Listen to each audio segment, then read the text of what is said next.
Painted, Painless Learning. Hello dear student, કેમ છો બધા? મજામાં? હું હરેશ પંડિત આપ સૌની પેન્ટેડ એપ્લિકેશનની અંદર હાર્દિક સ્વાગત કરું છું. કેમ છો મારા ડાયડા દીકલા? કીટકો પાકની ઉત્પાદનમાં કેવી રીતે ઘટાડો કે નિયંત્રણ કરી શકે ત્યાં આપણે પહોંચ્યા હતા, રાઈટ?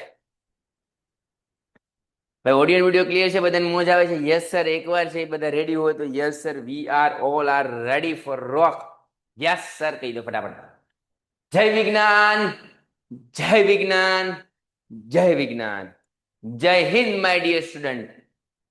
15 ઓગસ્ટનો કાલે દિવસ છે અને એની પૂર્વ સંધ્યાએ આપણે બધા અહીંયા ભેગા થયા છીએ. ત્યારે એકવાર મેરે સાથ ભારત માતા કી, ભારત માતા કી, વંદે वंदे, जय हिंद माय डियर स्टूडेंट. सरफरोशी की तमन्ना अब हमारे दिल में है, देखना है जोर कितना बाजुए कातिल में है. કીટકો પાકની ઉત્પાદક ક્ષમતા કેવી રીતે વધારે કે ઘટાડે છે એની વિશે વાત કરવાની છે. નિયંત્રણ કેવી રીતે કરી શકે એની ચર્ચા કરશું. રેડી છો બધા? રેડી છો? બ્લર દેખાતું હોય જેને એને ફરીવાર ઝૂમ ઇન કરી, ટૂંકમાં ઝૂમ બહાર નીકળીને પાછા જોઈન થઈ જઈશું. ચાલો, રેડી છે બધા? રેડી છે સાહેબ? મોજે મોજ છે. આપ હે ફિર ક્યાં ગાવ? તમે હોય પછી ટેન્શન થોડું હોય મારે. તમે હો તો હરિવાર હું છું, તમે આત્મા છો હરિમારા, તમે રાજી રહેજો સ્વામી, મારી ભૂલો ના ભૂલે.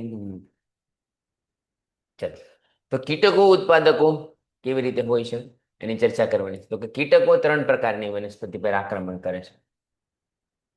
3 પ્રકારે વનસ્પતિ પર આક્રમણ કરે અને પાકને ખરાબ કરી શકે અને પાકની ઉત્પાદકતા ઘટાડે છે.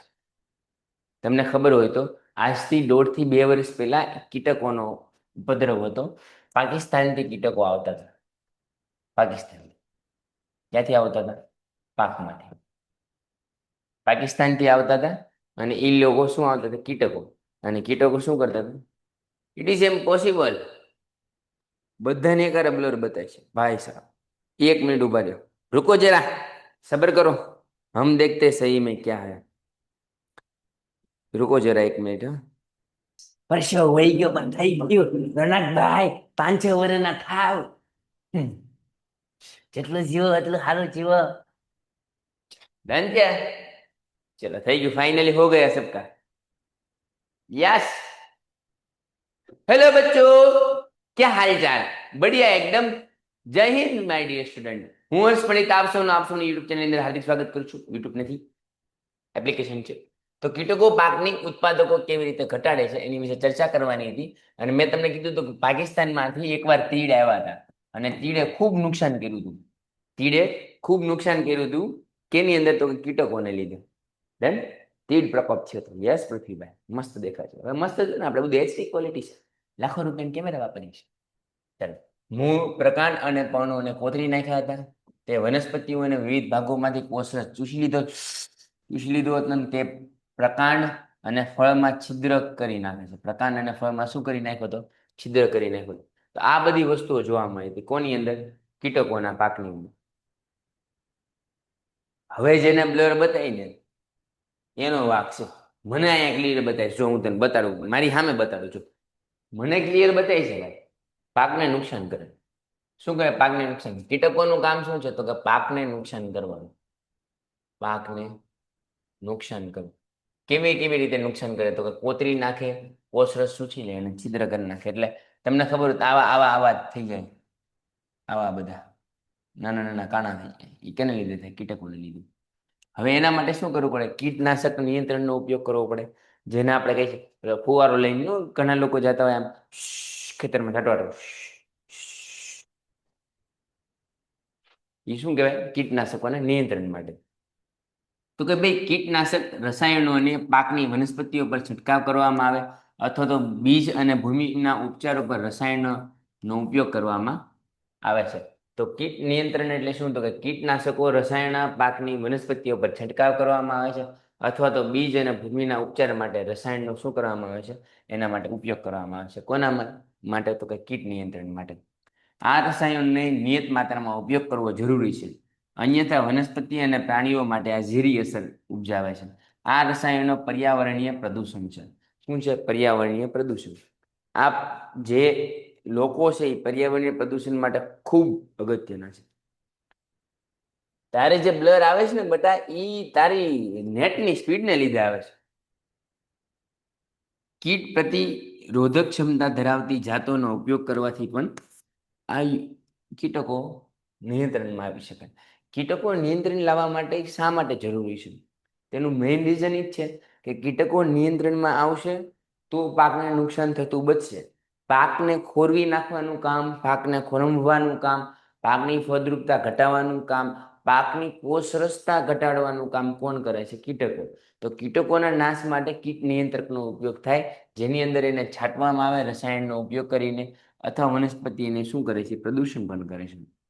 ઉનાળાની ઋતુમાં ઊંડાઈ સુધી હળ ચલાવીને ખેડીને અથવા અન્ય કોઈ નેશાત્મક પદ્ધતિનો ઉપયોગ કરીને પણ કીટકોનું નિયંત્રણ કરી શકાય છે. ઉનાળામાં કેમ ઊંડે સુધી ખેંચવા? કેમ કે ઉનાળામાં આપણે પાક જનરલી ઉગાડતા નથી એટલા માટે. હા, ઉગેલા પાકમાં ધંધો ન કરવો, વહી વહી જાય, વહી તે જતો રહે. Question number 31. નીચેના પૈકી કઈ પરિસ્થિતિ સૌથી વધારે લાભદાયક છે? હું લેવા? શું કામ? તો કે ભાઈ 3 અલગ અલગ પરિસ્થિતિ આપી છે. A, B, C. A, B, C 3 પરિસ્થિતિ આપી છે. A, B, C 3 પરિસ્થિતિ આપી. પહેલી પરિસ્થિતિ આપી છે, ખેડૂતો ઉચ્ચ કક્ષાના બીજોનો ઉપયોગ કરે છે, સિંચાઈ ન કરે અથવા તો ખાતરનો ઉપયોગ કરતો નથી. ખેડૂત સામાન્ય બીજનો ઉપયોગ કરે છે, સિંચાઈ કરે છે અને ખાતરનો પણ ઉપયોગ કરતો નથી. ખેડૂતો સારી જાતના બીજનો ઉપયોગ કરે છે, સિંચાઈ કરે છે અને ખાતરનો પણ ઉપયોગ કરતા નથી. તેમાં તો કયો આન્સર સાચો આવશે? તો કે સી. કારણ કે સારી જાતના બીજ સિંચાઈમાં મળતા પાણી અને ખાતરમાં મળતા પોષક દ્રવ્યો મળવાથી ઝડપથી અંકુરણ થાય છે. અંકુરણ કેવું થઈ જાય છે? ઝડપી. કેમ? કેમ કે એને સારી સિંચાઈ વાળા મળતા. તો સિંચાઈ સારી ન મળે તો કાંઈ થાય નહીં. ઉચ્ચ પ્રકારના બીજ વાવો, ઉચ્ચ પ્રકારના બીજ વાવો પણ સિંચાઈ જ ન કરો તો કંઈ કામનું નથી. ખેડૂત સામાન્ય બીજ વાવે, સિંચાઈ કરે, ખાતરનો ઉપયોગ કરે તોય કાંઈ થાય નહીં. પણ સારી જાતના બીજ વાવવાના, સિંચાઈ કરવાનો અને ખાતરનો ઉપયોગ કરવાનો તો જ થાય. સ્વસ્થ હોય, વૃદ્ધિકારક હોય તો પાક મળે. નાનું બાળક હોય ત્યારે એને બધી જાતની દવા આપવામાં આવે, બધા જાતના ઔષધિ આપવામાં આવે. ઔષધિ બરાબર, એને ઓહોળિયા કહેવાય. ગુજરાતીમાં શું કહેવાય? ઓહોળિયા અથવા ઔષધિ કહેવાય. એ આપવામાં આવે છે. આ બધી જ વસ્તુ શું કામ આપવામાં આવે છે? જેથી કરીને કોઈ બાળક છે એ વ્યવસ્થિત રીતે પોતાનું જતન કરી અને આગળ વધી શકે. સમજીશ? પાક સુરક્ષાની પદ્ધતિઓથી પાકને નુકસાન થતું અટકાવી અથવા રોકી શકાય છે. આમ પરિસ્થિતિ સીમાં સૌથી વધારે લાભદાયક છે. પરિસ્થિતિ સી કેવી છે? સૌથી વધારે લાભદાયક, કે આ પરિસ્થિતિની અંદર તમે એનું નિયંત્રણ કરી શકો છો. બરાબર છે સર? કયો પાઠ છે? ચેપ્ટર નંબર 12 છે બેટા. પેન્ટેડ એપ્લિકેશન ધોરણ 6 થી 12ના વિદ્યાર્થીઓ માટે અપડેટ થઈ ચૂકી છે. આ એપ્લિકેશનમાં શું છે? બધા જ વિષયના વિડીયોઝ છે. ગુજરાતની બેસ્ટ ફેકલ્ટી દ્વારા લાઈવ લેક્ચર્સ છે. આઈએમપી પ્રશ્ન છે, ટેસ્ટ સિરીઝ છે અને ગુજરાતના તમામ વિદ્યાર્થીઓ સાથે તમે તમારી કમ્પેરિઝન કરી શકો છો. ગેમિફિકેશન છે અને બીજું ઘણું બધું. તો તમે એપ્લિકેશન ડાઉનલોડ ન કરી હોય તો ડિસ્ક્રિપ્શનમાં લિંક આપી છે. હમણાં જ પ્લે સ્ટોર ઉપર જાઓ અને એપ્લિકેશન ડાઉનલોડ કરો. ઘરે બેઠીને સરસ મજાનું ગુજરાતની જોરદાર ફેકલ્ટી સાથે ભણો, સારા માર્ક્સે પાસ થાઓ. બરાબર છે? નવા આવ્યા એને welcome to the champion batch, પડકાર બેચમાં તમારું સૌનું સ્વાગત છે. Question number 32. કૃષિ ઉત્પાદનને નુકસાન કરતા પરિબળો અને તેનાથી શું નુકસાન થાય છે તે જણાવો. તો કે કૃષિ ઉત્પાદનને વિવિધ પરિબળો દ્વારા નુકસાન થાય છે. જેમ કે જૈવિક પરિબળો, કીટકો, પછી ઉંદર, પક્ષીઓ, ફૂગ, ઈતળી વગેરેથી શું થાય છે? નુકસાન થાય છે. અજૈવિક ઘટકો, ભેજ, તાપમાનથી પણ નુકસાન થાય છે. આ પરિબળના કારણે ગુણવત્તામાં ઘટાડો થાય, વજનમાં પણ ઘટાડો થાય, નબળી અંકુરણ ક્ષમતા પામે, નિપજનો રંગ તૂટ થવાના કારણે બજારની કિંમત શું થાય છે? ઓછી થઈ જાય. આ પ્રમાણે વિવિધ નુકસાન જોવા મળે છે. સરનો સમજાણું ફરી વાર સમજો. કૃષિ ઉત્પાદન માટે શું કરવું જોઈએ? તો કે જૈવિક પરિબળો જેમ કે ઉંદર, પક્ષીઓ, ફૂગો, ઈતળી, જીવાણુ આ બધાથી માપમાં દૂરી રાખવી પડે. ન દૂરી રાખો તો શું થશે? તો કે એ લોકો પાકને નુકસાન કરી જશે, ખાઈ જશે, પાકને ખેંચી જશે. આપણા પાકને આપણે જમી શકશું ને, એટલા માટે એનાથી દૂર રાખવા. કીટકો, ખાતરો એનાથી ખોતરની ઉંદર એનાથી દૂર રાખવા, ભેજ તાપમાનથી ખાસ ધ્યાન રાખવું, ગુણવત્તા સુધારી રાખવી. હવે અનાજને સંગ્રહ કરવાની બાબતો. અનાજને સંગ્રહ કેવી રીતે કરવો? તો કે અનાજને એવી જગ્યાએ સંગ્રહ કરવો જ્યાં વરસાદ આવે ને તો પલ્લી ન જાય. વરસાદ આવે તો પલ્લી જાય નહીં. અનાજ સંગ્રહ કરતા પહેલા કઈ બાબતો ધ્યાનમાં રાખવી? તો કે અનાજ સંગ્રહ કરતા પહેલા નુકસાનકારક જૈવિક અજૈવિક પરિબળો પર નિયંત્રણ મેળવી ઉપચાર કરવો. એટલે તમને ખબર હોય કે જ્યારે આપણા મમ્મી કોઈ પણ ઘઉંનો સંગ્રહ કરે ને 12 માસ માટે, કેનો સંગ્રહ કરે બેટા? ઘઉંનો.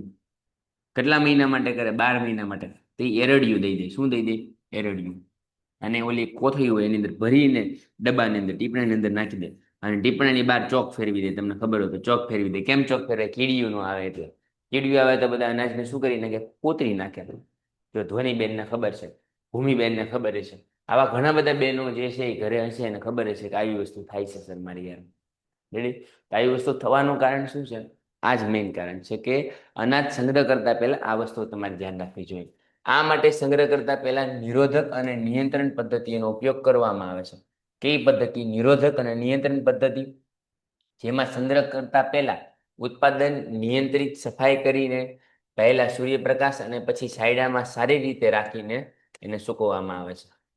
નિયંત્રણ કરીને સારી રીતે શું કરવામાં આવે? એકદમ સૂકવવામાં આવે છે. ત્યારબાદ રાસાયણિક ધુમાડાનો ઉપયોગ કરતા જંતુઓ મરી જાય છે. આ પદ્ધતિઓ દ્વારા અનાજનો સુરક્ષિત સંગ્રહ થઈ શકે છે. કેવો સંગ્રહ? સુરક્ષિત રીતે સંગ્રહ થઈ શકે છે. અનાજનો સંગ્રહ સુરક્ષિત કરવો હોય તો શું કરવું જોઈએ? તો કે અનાજને વ્યવસ્થિત રીતે સંગ્રહ કરવું જોઈએ. સૂકવો, છાંયડામાં મેકો, સૂર્યપ્રકાશ આવવા દો, જેથી કરીને એમાંથી જે ગરમી છે એ બધી જતી રહે. મીન્સ કે ભેજ છે એ બધો જતો રહે અને એકદમ સૂકું બની જાય. અને સૂકું હશે તો બગડશે નહીં. તમને ખબર હોય ભીની વસ્તુ તરત બગડી જાય પણ સૂકી વસ્તુ ન બગડે. રાઈટ? એટલે આપણે સૂકો ચેવડો છે એ બહાર લઈ જાય પણ દાળ ભાત શાક રોટલી બહાર લઈ જવાય નહીં, કેમ કે એની અંદર પાણી હોય. જેની અંદર પાણી છે, લીમડો પણ નાખે છે. હા પૃથ્વીભાઈ, નાખી શકે લીમડો. લીમડો પણ નાખી શકે છે. આ ક્લિયર થઈ ગયું બધાને? આ લગભગ બધાને ખબર જ હશે કેવી રીતે થતું હોય. ઓલમોસ્ટ બધાને ખબર છે. આપણે ડેઈલી યુઝ જે ઘરે વિદ્યાર્થીઓ રહે છે અને મોટા ભાગના નવા વ્યક્તિનો ખ્યાલ હોય છે. છતાંય ન હોય તો આપણે ભણી ગયા. છીએ એટલે ટેન્શન નથી. Question number 34. પાકની સુરક્ષા માટે નિરોધક જંતુઓ, વિરોધી પદ્ધતિઓ, જૈવિક નિયંત્રણ શા માટે સારું માનવામાં આવે છે? એની ચર્ચા કરવાની છે. તો કે પાકની સુરક્ષા માટે નિરોધક કે જંતુ વિરોધી પદ્ધતિઓ અને જૈવિક નિયંત્રણ સારું માનવામાં આવે છે, કારણ કે તે પર્યાવરણ માટે સલામત છે. પર્યાવરણ માટે કેવું છે બેટા? એ સલામત છે. અને અન્ય સજીવ સ્વરૂપ માટે બિનહાનિકારક, ભૂમિની ગુણવત્તાને અસર કર્યા વગર ચોક્કસ લક્ષ્ય જંતુ પર અસર કરે છે. ચોક્કસ લક્ષ્ય પર શું કરવામાં આવે છે? અસર કરવામાં આવે છે. તો આ બધી અસરોને દૂર કરવા માટે પાકની સુરક્ષા ખૂબ જરૂરી છે. જો પાકની સુરક્ષા ન હોય તો કોઈ પણ વસ્તુ થઈ શકતું નથી.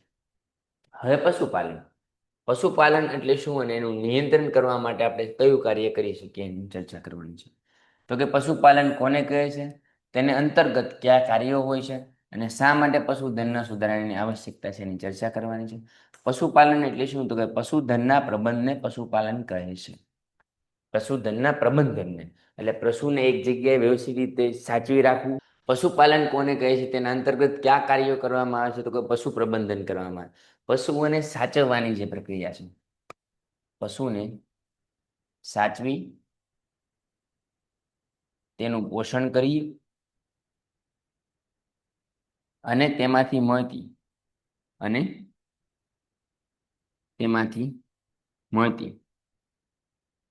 ખાદ્ય સામગ્રીને, એ ખાધું નહીં, ખાદ્ય સામગ્રી આવે તો ભાઈ, ખાદ્ય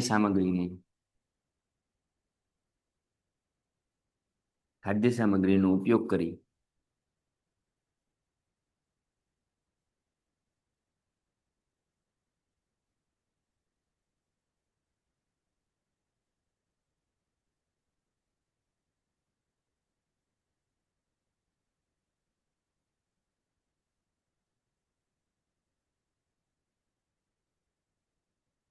આ બાબતમાં શું મેળવી શકાય છે? પ્રોફિટ. શું મેળવી શકાય બેટા? પ્રોફિટ. ધન મળે. ધન મળે. ડન. હાથ ઊંચો કરે એટલે માઇક્રોફોન ઓન કરવું ને બેટા. Money is the everything. Money is the everything. આગળ બેઠી. પશુપાલન અંતર્ગત કાર્યો. કેવા કેવા કાર્યો કરવામાં આવે છે પશુપાલન અંતર્ગત? તો પશુપાલનમાં દૂધવાળા ઢોર, બકરી, ઘેટા, મરઘા, મત્સ્ય વગેરેનો ઉછેર કરવામાં આવે છે. તો પશુપાલન અંતર્ગત કયા કયા કાર્યો કરવામાં આવે છે? તો કે દૂધવાળા ઢોર, બકરી, ઘેટા વગેરેનો ઉછેર કરવામાં આવે છે. આથી પશુઓના ખોરાક આપવો, પશુઓનું પ્રજનન કરવું, રોગ પર નિયંત્રણ રાખવું, આ બધી જ વસ્તુઓ શેના દ્વારા થાય છે? પશુપાલન અંતર્ગત. હવે પશુધનમાં સુધારણાની આવશ્યકતા કઈ કઈ છે? તો કે વસ્તી વધારા અને રહેણાંક વિસ્તારમાં આ સુધારાનો કરવો જોઈએ. જેમ કે દૂધ, ઈંડા અને માંસની માંગ વધી રહી છે. જેમ જેમ વસ્તી વધે એમ દૂધ, ઈંડા વગેરેની માંગ વધે, અને માંગ વધે એટલે પશુધનમાં વધારો થવો જોઈએ.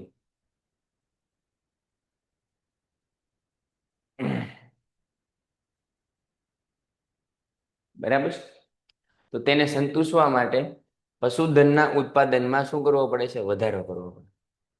તેથી તેમાં સુધારણાની આવશ્યકતા ખૂબ છે. તેથી તેમાં સુધારણાની આવશ્યકતા છે. પશુધનમાં જે સુધારો કરવો એ કેવી રીતે કરવું જરૂરી છે? Question number 36. પશુધન ખેતીના હેતુ જણાવી. ભારતીય રીતે કઈ કઈ જાતો હોય છે? જો તો પશુધનના ખેતીના હેતુઓ: પેલું, દૂધ અને ઉત્પાદન માટે, જેમ કે હળ ચલાવવું, સિંચાઈ કરવું, ભારે વાહન, ખેતીવાડીના કામ માટે ઉપયોગી થાય. તો ભાઈ ગાય, ભેંસ, બળદ એવા બધા જે ગાય છે એના મુખ્ય ઉપયોગ શું છે? તો કે ખેતી માટે. બરાબર છે? હળ ચલાવવું, સિંચાઈ કરવી, ખેતી કરવી, દૂધ તો મળે જ તે. દૂધ મળે, એમાંથી ઘી મળે, છાશ મળે, માખણ મળે, દહીં મળે. આ બધી જ વસ્તુ શેનાથી મળે? દૂધથી મળે. Money is not everything, but money is everything. એવું ન આવે. Money is not everything, but everything needs money. બરાબર છે? આગળ વધો. ભારતીય પશુધનની મુખ્ય જાતિઓ કઈ છે? તો કે બે. બોઝ ઇન્ડિક્સ એટલે ગાય, અને બોઝ બુબેલસ એટલે ભેંસ. ગાય અને ભેંસ એ બંને જાતિઓ છે. દૂધવાળા પશુઓ બે પ્રકારના: વિદેશી જર્સી, બ્રાઉની, સ્વિસ ગાય. કેવા છે? વિદેશી. આ જર્સી ગાય જ નથી, આ તો ખરેખર પ્રાણી છે. બ્રુસેલસ નામનું પ્રાણી છે. આ ગાય છે ને જર્સી ગાય છે. આને જર્સી ગાય કહેવાય. બ્રુસેલસ નામનું એક પ્રાણી છે, એની અંદર સંકરણ કરીને બનાવવામાં આવેલું. એટલે જર્સી ગાયનું દૂધ તો ભૂલથી ન પીતા. દેશી ગાયનું દૂધ પીવાનું. આ દેશી ગાય છે. દેશી ગાયનું દૂધ પીવાનું. આ ગાયનું દૂધ પીવાય નહીં. કેમ કે આ તો પ્રાણીઓ છે. બ્રુસેલસ નામના પ્રાણીઓ છે, બટ એનાથી બનાવેલું છે. આ બધો ધંધા નહીં કરવાના. બરાબર? દેશી જાત જેમ કે રાતી સિંધી, સાહવીલ ગાય. લક્ષણો શું છે? તો કે રોગ પ્રતિકારક ક્ષમતામાં ખૂબ વધારો કરી દે. રોગ પ્રતિકારક ક્ષમતામાં શું થાય? અતિશય વધારો. દૂધવાળા પશુઓની જાત સુધારણા કેવી રીતે કરી શકાય? તો કે લાંબો દુગ્ધ સ્ત્રવણ કાળ ધરાવતી વિદેશી જાત અને રોગ પ્રતિકારક ક્ષમતામાં વધારો ધરાવતી દેશી જાતના અનુક્રમે માદા અને નર વચ્ચે સંકરણ કરી અને સંકર સંતતિ પ્રાપ્ત કરવામાં આવે છે. એટલે દૂધવાળા પશુઓની જાતિના સુધારણા કરવા અને એનાથી લઈ અને લાંબા દુગ્ધ સ્ત્રાવ કાળ દરમિયાન જે વસ્તુઓ થાય છે એને શું કરવી? સંકોચવી. જેમાં બંને પિતૃઓના ઐચ્છિક લક્ષણો પ્રાપ્ત થવા જરૂરી છે.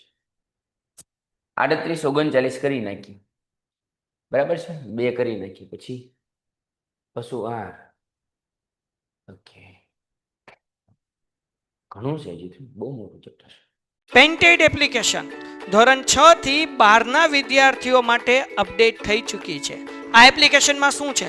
બધા જ વિષયના વિડીયોઝ છે. ગુજરાતની બેસ્ટ ફેકલ્ટી દ્વારા લાઈવ લેક્ચર્સ છે. આઈએમપી પ્રશ્ન છે, ટેસ્ટ સિરીઝ છે, અને ગુજરાતના તમામ વિદ્યાર્થીઓ સાથે તમે તમારી કમ્પેરિઝન કરી શકો છો. ગેમિફિકેશન છે અને બીજું ઘણું બધું. તો તમે એપ્લિકેશન ડાઉનલોડ ન કરી હોય તો ડિસ્ક્રિપ્શનમાં લિંક આપી છે. હમણાં જ પ્લે સ્ટોર ઉપર જાઓ અને એપ્લિકેશન ડાઉનલોડ કરો. ઘરે બેઠીને સરસ મજાનું ગુજરાતની જોરદાર ફેકલ્ટી સાથે ભણો, સારા માર્ક્સે પાસ થાઓ. ऐसे तो खत्म होने वाला नहीं है भाई ये चैप्टर. कोई बात नहीं, ले लिया तो खत्म कर ही देंगे. પશુઓની જાતમાં સુધારણા કરવા માટે સામાન્ય રીતે કઈ વસ્તુ વપરાય છે અને શા માટે વપરાય છે એની વાત કરવાની છે. તો કે પશુઓની જાતમાં સુધારણા કરવા માટે સામાન્ય રીતે સંકરણ કરવામાં આવે. કેવી રીતનો ઉપયોગ થાય છે? સંકરણની રીતનો. કારણ કે સંકરણ છે એ શું છે? તો કે દેશી અને વિદેશી બંને જાતો છે એનું સંકરણ છે. મેં તમને કીધું ને, દેશી અને વિદેશી બંને જાત છે એના માટે ઉપયોગી છે. તો દેશી અને વિદેશી બંને જાતે છે એના માટે પશુધન ખાસ આઈએમપી છે. ક્લિયર છે બધું? હવે પશુપાલનમાં દુગ્ધવાળા પશુઓના સ્વાસ્થ્ય માટે સફાઈ અને નિવાસસ્થાનની માહિતી આપો. તો પશુપાલનમાં દૂધવાળા પશુઓના સ્વાસ્થ્ય વધુ દૂધ ઉત્પાદન માટે જરૂરી છે. માટે ગાય અને ભેંસના શરીરની યોગ્ય સફાઈ અને યોગ્ય નિવાસસ્થાનની આવશ્યકતા રહે છે. શરીર સફાઈ કરવું જોઈએ. એની ઉપર રહેલા જે ચામડીના જે રોગો છે એ આપણને ન થાય. જો હરખી રીતે ગાય ભેંસની સાફ કરીએ તો એની અંદર જે નાના નાના જીવાતું હોય એ આપણને કરડે નહીં, અને જો ન કરડે તો આપણને નુકસાન થતું અટકાવી શકે. પશુના શરીર પરથી ખરેલા વાળ અને શરીર પરની ધૂળ દૂર કરવા માટે પશુઓને બ્રશથી સાફ કરવા જોઈએ. શેનાથી સાફ કરવા જોઈએ? બ્રશથી. તેનું મોં, જડબા મીઠું ઘસીને સાફ કરવા જોઈએ. આટલું બધું ન કરો, ખાલી પાણીથી સાફ કરો તોય બહુ સારું. મીઠાથી સાફ કરો તો વેલ એન્ડ ગુડ, પણ એમને એમ કરો તોય સારું. નિવાસસ્થાન જેમ કે ગમાણ, તો ભોંયતળિયું પાકું અને ઢોળાવાળું હોવું જોઈએ. આથી નિવાસસ્થાન સ્વસ્થ અને કેવું રહે? સૂકું રહે. નિવાસસ્થાન ધાબાવાળું હોવું જોઈએ. હવાની અવરજવર હોવું જોઈએ અને પશુઓને ગરમી ન થાય. વરસાદ આવે તો વરસાદ ન લાગે, ઠંડી આવે તો ઠંડી ન લાગે, એવું હોવું જોઈએ. ડન છે બેટા? ક્લિયર છે? इतना क्लियर हो गया सबको? હવે ડેરી પશુઓના આહાર સમજાવો. તો બે પ્રકાર છે, એક સ્વાસ્થ્ય સારું રાખવા માટે અને દૂધ ઉત્પાદન માટે. બે પ્રકાર. કેવી રીતે? તો એક છે મોટો કે રક્ષુચારો, એટલે ખાડેલું અનાજ અને સમૃદ્ધ આહાર. આહાર સામાન્ય રીતે રેસામય હોય છે અને આહાર સામાન્ય રીતે ઓછા રેસા હોય છે અને ઓછું હોય છે. તો આનો ઉપયોગ કરો તો ચાલે અને આનો ઉપયોગ કરો તો પણ ચાલે, પણ સૌથી વધુ કોનાથી? આનંદ. પશુઓને સંતુલિત આહાર યોગ્ય પ્રમાણમાં આપવો જરૂરી છે. ગુરુ પોષક તત્વો અને લઘુ પોષક તત્વો ખૂબ જરૂરી છે. સંતુલિત આહાર દૂધવાળા પશુઓને સ્વાસ્થ્ય રાખે છે અને દૂધ ઉત્પાદનમાં વધારો કરે. તમને ખબર ને, દૂધ ઉત્પાદન માટે કપાસિયા આવે. શું આવે? કપાસિયા. કપાસિયાની ખોળ આવે, અથવા તો ખોળ આવે. ખાલી ખોળ આવે, પછી ગોળ આવે. ખોળ અને ગોળ આ બંને ખવડાવવામાં આવે પશુઓને. જેના ઘરે પશુપાલન હશે એને ખબર હશે કે ખોળ અને ગોળ બંને આવે, જેથી કરીને એને ખવડાવવામાં આવે છે. રેડી છે બેટા? ક્લિયર છે? યસ સર, ક્લિયર છે.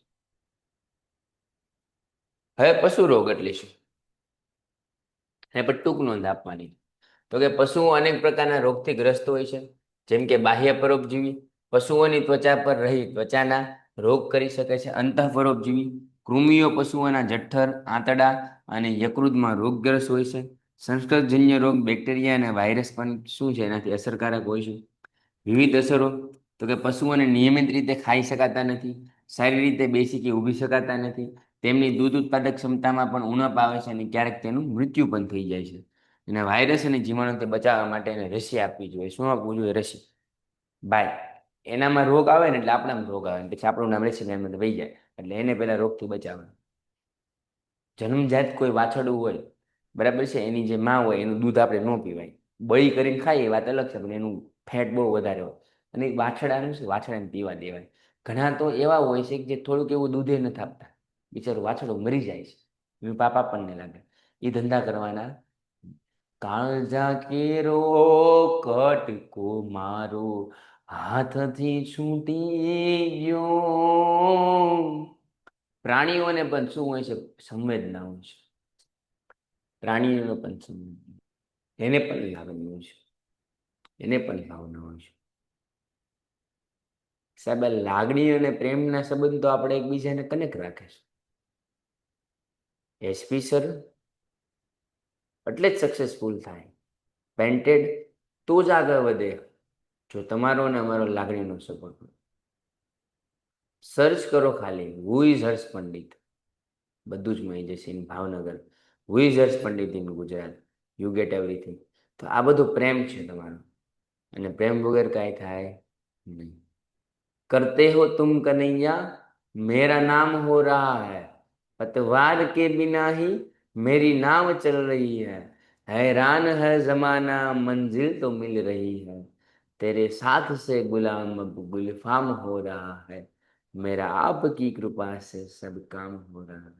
ये वंदन की धरती है, ये अभिनंदन की धरती है, ये कणकण की भूमि है, ये कणकण की भूमि है, ये मनमन की भूमि है।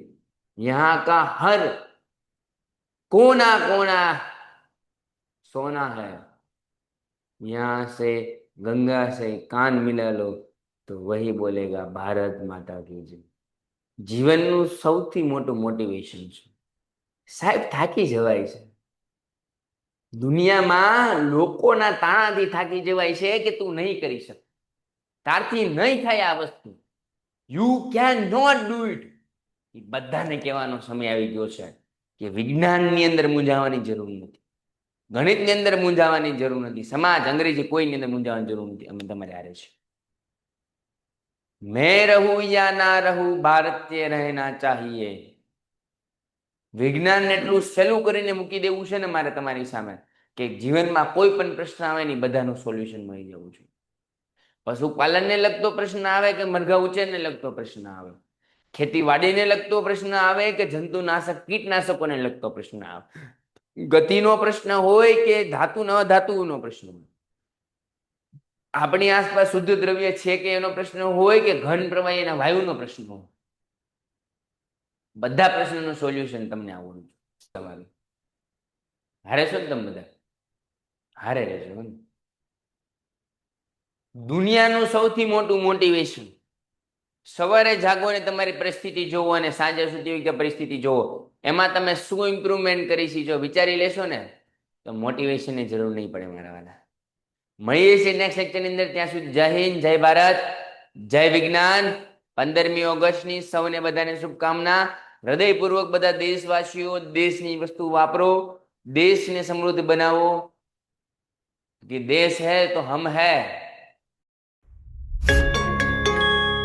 Painted Painless Learning।